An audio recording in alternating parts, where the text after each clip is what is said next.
2026, Copa do Mundo de Futebol está chegando no Canadá, nos Estados Unidos e no México.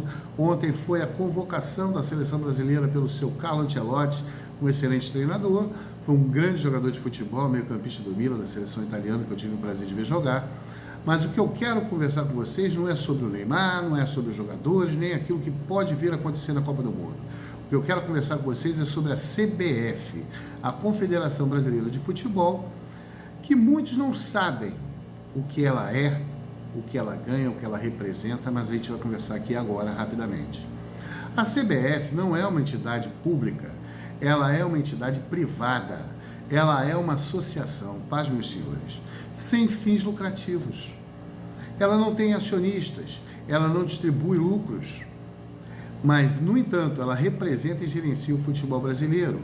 Ela é quem faz contratos, patrocínios, regulamenta competições, ela que negocia os contratos de transmissão da seleção brasileira, dos campeonatos, ou seja, ela arrecada dinheiro, mas não distribui.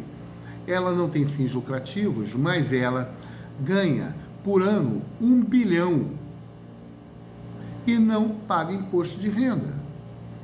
Ela tem como seus parceiros comerciais, vejam senhores, eu tive o prazer aqui de fazer uma pesquisa e anotar, porque a gente só sabe da Nike, que ela tem um contrato até de 6 bilhões, mas não tem transparência, a gente não sabe como esse dinheiro entra, é aplicado, isso não é problema nosso.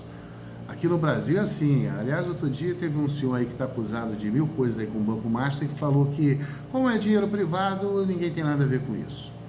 É assim que eles pensam, porque o Brasil não é só o país do futebol, o Brasil também é o país da corrupção, das negociatas, dos escândalos.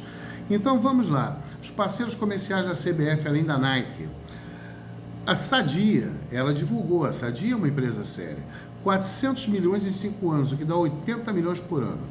O Banco Itaú, 300 milhões em 4 anos, o que dá 75 milhões por ano.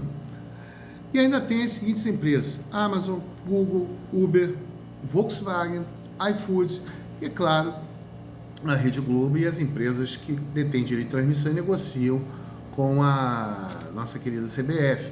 Tanto que ontem, nessa festa hiper cafona, essa parafernália para convocar 26 jogadores, a Rede Globo comandou a festa lá praticamente, inclusive tinha elenco dela lá, coisa horrível, uma coisa medíocre.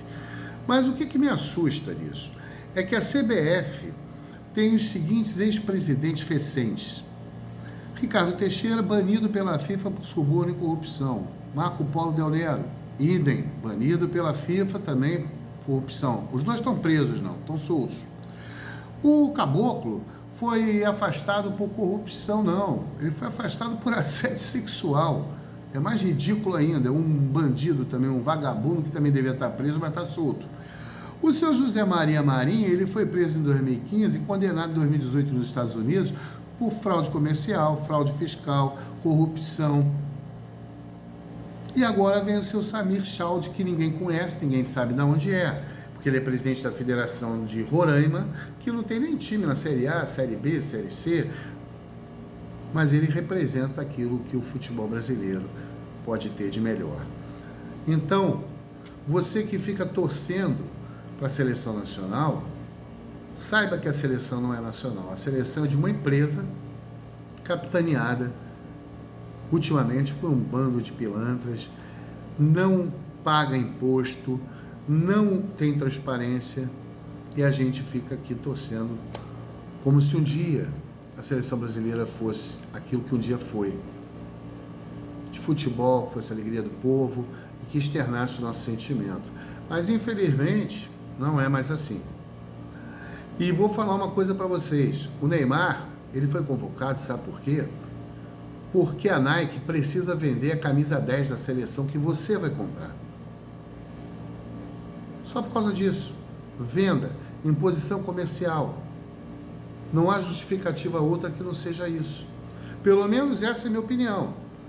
E acho que o Brasil, com esse time que aí está e com essas condições e essa bagunça que é a CBF, infelizmente, porque é claro que a gente acaba sempre torcendo pelo Brasil, até não pelo país, mas porque a gente tem um amor pela seleção que um dia a gente viu, a seleção canarinho. Mas eu acho que a gente já perde até na estreia para Marrocos. E talvez a gente não volte nem nas quartas de final, talvez a gente volte até antes. Espero que isso não aconteça, mas a CBF é que precisa acabar. Precisava o Ministério Público aqui brasileiro e a imprensa começar a fazer uma varredura na quantidade de dinheiro que é mexida nessa empresa. Bom, gente, manda sugestão para mim e eu fico por aqui. Paz e bem.